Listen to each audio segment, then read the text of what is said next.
Hello বন্ধুরা, welcome to my channel. আজ একটি নতুন ভিডিওতে তোমাদের সবাইকে স্বাগত জানাই। শীতকাল বলতে আমরা জানি পিকনিক, মেলা, পুষ্প প্রদর্শনী, বই মেলা ইত্যাদি। আজ আমরা এসেছিলাম খড়দায়ের সাংস্কৃতিক উৎসবে। এটি আয়োজিত হয়েছে খড়দায়ের বিবেকানন্দ স্টেডিয়ামে।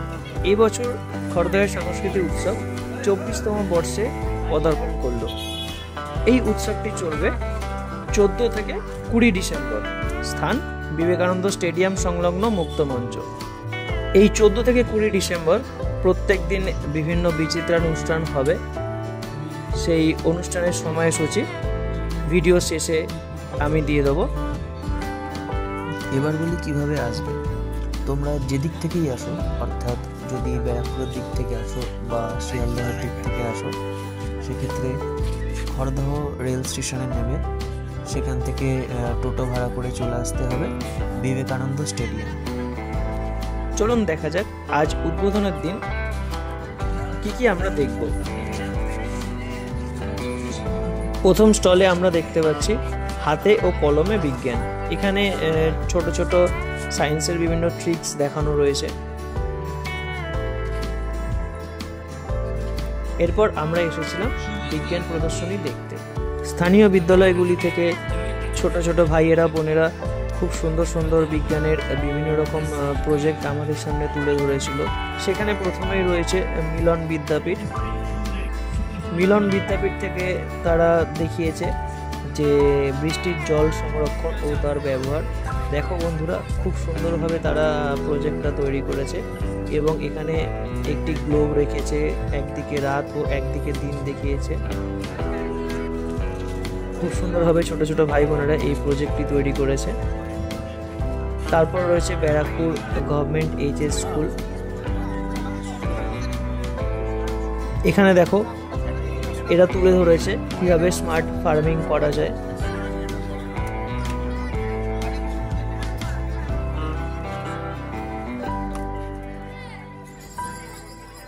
এই ভাইয়েরা এসছে রামকৃষ্ণ মিশন থেকে।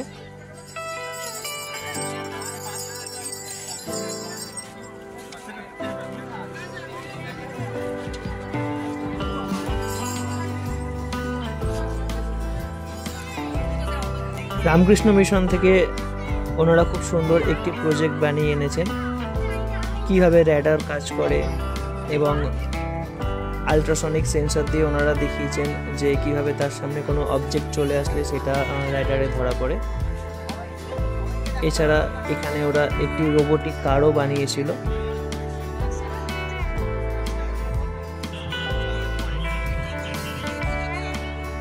এরপর এই প্রজেক্টটি হলো পাতুলিয়া হাই স্কুল থেকে। এখানে তারা দেখিয়েছে বৃষ্টির জল সংরক্ষণ ও তার ব্যবহার। খুব সুন্দরভাবে ছোট ছোট ভাই বোনেরা সবাইকে ডিটেলস বুঝিয়ে দিচ্ছিল যে কিভাবে জল সংরক্ষণ করা যাবে বা কিভাবে জল বাঁচিয়ে চললে আগামী দিনে আমাদের প্রাকৃতিক সম্পদ রক্ষণাবেক্ষণ করা যাবে। এরপর এরা দেখিয়েছে বায়ু শক্তির ব্যবহার, অর্থাৎ কিভাবে উইন্ড মিলকে কাজে লাগিয়ে বিদ্যুৎ শক্তি তৈরি করা যায়। এরকম আমরা সাধারণত দেখতে পাই বকখালি বা ওইদিকে গেলে, যে কিভাবে হাওয়া শক্তিকে কাজে লাগিয়ে টারবাইন ঘুরিয়ে বিদ্যুৎ তৈরি করা যায়। তো এখানে এই ছোট বোনটি খুব সুন্দর ডেমনস্ট্রেশন দিয়েছিল।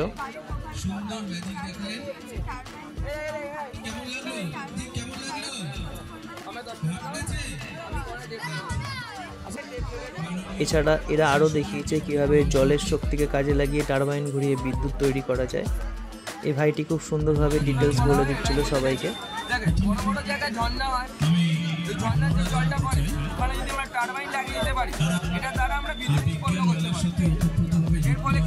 খনিজ সম্পদ আছে ওটাকে আমরা বাঁচিয়ে দেবো, আর ওটা যে আমরা জ্বালাচ্ছি বায়ু দূষিত হচ্ছে ওটাও হবে। সেটা কিভাবে কাজ করে, এখান থেকে জল পড়ছে, টারবাইনটা ঘুরছে, এটা ঘোরার ফলে বিদ্যুৎ উৎপন্ন হচ্ছে। এই বিদ্যুৎটা আমরা একটা ব্যাটারিতে স্টোর করবো, ফলে আমরা রাত্রিবেলা আলো জ্বালাতে পারি। এইভাবে এটা কাজ করে। এখানে কি লোড ব্যাটারিতে স্টোর হচ্ছে, এই ব্যাটারি দিয়ে আমরা বিদ্যুৎ চালাই। নেক্সট আমরা চলে আসলাম কল্যাণনগর বিদ্যাপীঠের প্রজেক্ট দেখতে। এছাড়া এখানে খড়দহ শিবনাথ হাই স্কুলও রয়েছে।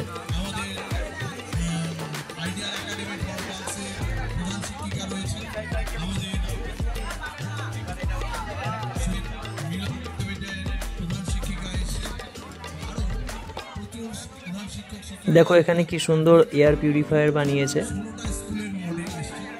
এখানে দেখানো রয়েছে মানবদের স্নায়ুতন্ত্র এবং একটি মিনিয়েচারের মাধ্যমে দেখানো হয়েছে কীভাবে আমাদের হার্ট কাজ করে, কীভাবে আমাদের হৃৎপিণ্ড রক্ত পাম্প করে, কি সুন্দরভাবে এরা দেখিয়েছে। তো যেহেতু আজকে উদ্বোধন ছিল, এখনও পুরোপুরি শুরু হয়নি। এখানে তোমরা দেখতেই পাচ্ছ একদিকে নীল রং এবং একদিকে লাল রং করা। এই ভাইয়েরা এসে টিটাগড় হাই স্কুল থেকে। তো আমরা সবাই জানি যে এই নীল রং করা স্থানটি হলো শিরা থেকে দূষিত রক্ত আমাদের হৃৎপিণ্ডে ফিরে আসছে এবং ধমনী থেকে পিউরিফাইড হয়ে আবার চলে যাচ্ছে।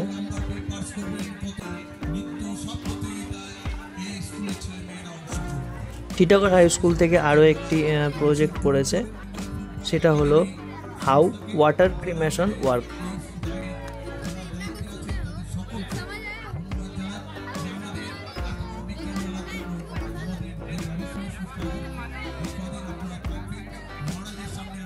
আসলাম সুকচর কেদারনাথ পোদ্দার স্কুলের প্রজেক্ট দেখতে।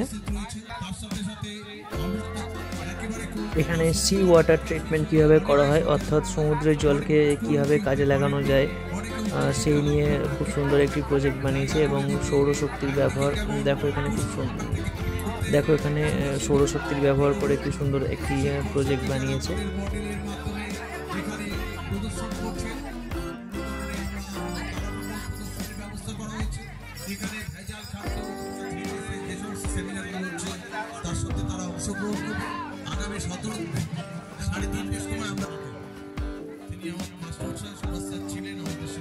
এরপর আমরা দেখতে আসলাম খড়দহ সূর্য সেন শিক্ষায়তনের প্রজেক্ট দেখতে।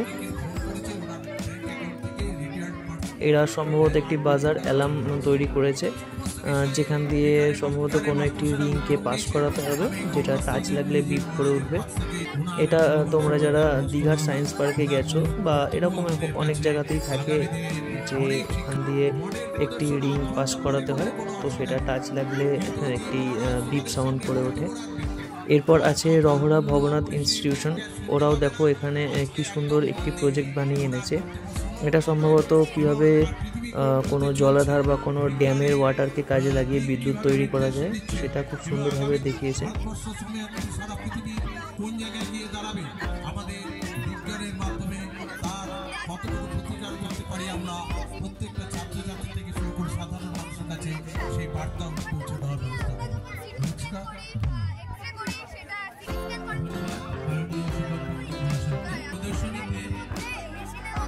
বিভিন্ন স্কুল থেকে যে সমস্ত মাস্টারমশাই দিদিমণিরা এসেছেন তাদের জন্য আমরা সার্ভ করেছি।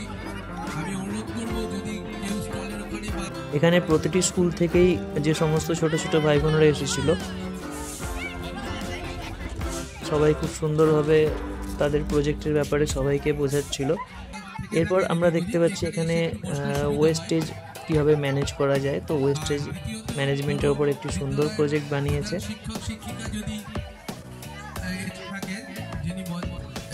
এরপর আছে কল্যাণনগর বিদ্যাপীঠ ফর গার্লস, তারাও খুব সুন্দর একটি প্রজেক্ট নিয়ে এসছে। টাইপস অফ সেন্সরের ওপর তারা একটি প্রজেক্ট বানিয়েছে, অর্থাৎ কত রকমের সেন্সর হয়। এছাড়া এরপর দেখো ম্যানগ্রোভ অরণ্য নিয়ে একটি প্রজেক্ট বানিয়েছে, যে কীভাবে ম্যানগ্রোভ অরণ্য উপকূল অঞ্চলের বাস্তুতন্ত্র রক্ষা করছে। এরপর আমরা দেখতে পাচ্ছি যে বায়োডিগ্রেডেবল প্লাস্টিকের ওপর একটি খুব সুন্দর প্রজেক্ট বানিয়েছে। তো খুব সুন্দরভাবেই এনারা বুঝিয়ে দিচ্ছিলেন সবাইকে। স্যার আমাদের এখানে আগেও এসেছেন, তাকে অভ্যর্থনা জানানো হচ্ছে আমাদের সংস্থার পক্ষ থেকে।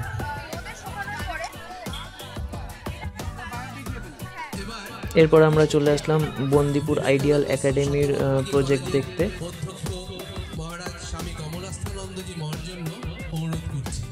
তো ওনারা প্রেজেন্ট করেছে কিভাবে ওয়েস্ট ওয়াটারকে ট্রিটমেন্ট করা যায়, অর্থাৎ দূষিত জলকে কীভাবে পরিশুদ্ধ করে বিভিন্নভাবে প্রয়োগ করা যায়।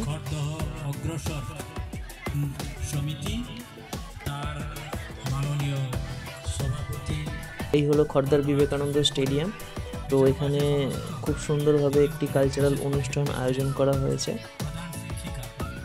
শিক্ষকরা এই সমস্ত নামি দামি স্কুল আছে আজ ভিডিওটি এখানেই শেষ করছি।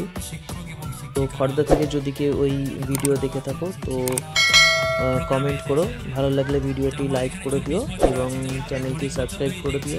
24তম বছর, তার মানে 24 বছরে আমি এখানে একসঙ্গে কাটিয়েছি।